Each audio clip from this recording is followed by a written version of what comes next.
ఒకప్పుడు ఒక చిన్న గ్రామంలో ధనవంతుడైన జమీందారు ఉండేవాడు. అతనికి అనేకమైన భూములు, ఆస్తులు ఉండేవి.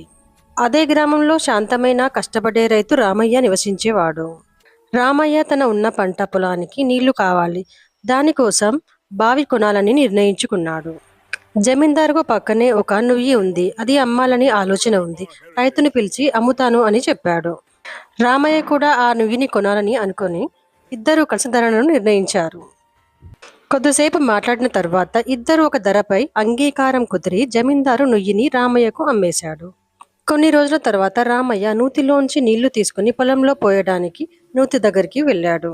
అప్పుడే జమీందారు వచ్చి రామయ్యను ఆపేశాడు. నుయ్యి అమ్మాను, కానీ అందులో నీళ్లను అమ్మలేదు కదా అని గట్టిగా చెప్పాడు. ఇది విని రామయ్యకు ఆశ్చర్యం, కోపం కలిగాయి. నుయ్యి అమ్మితే అందులో నీళ్లు కూడా అమ్మినట్టే కదా అన్నాడు. జమీందారు కోపంగా, నేను బావినే అమ్మాను, అందులో నీళ్ళని కాదు. నీళ్లు కావాలంటే రొక్క ముచ్చి తీసుకొని అహంకారంగా అన్నాడు. రామయ్య దీనితో చాలా బాధపడ్డాడు. గ్రామస్తులకు సమస్య చెప్పాడు. గ్రామం మొత్తం ఈ విచిత్రమైన గొడవ గురించి మాట్లాడుకుంటోంది.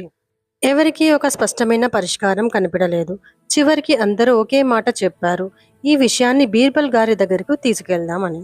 జమీందారు రామయ్య ఇద్దరు రాజభవనానికి బీర్బల్ దగ్గరకు బయలుదేరారు.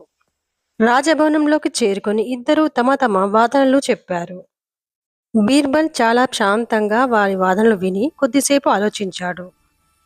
అతను ముందుగా జమీందారుని చూసి, సరే, నువ్వు నుయ్యి మాత్రమే అమ్మావని అనుకుందాం అన్నాడు.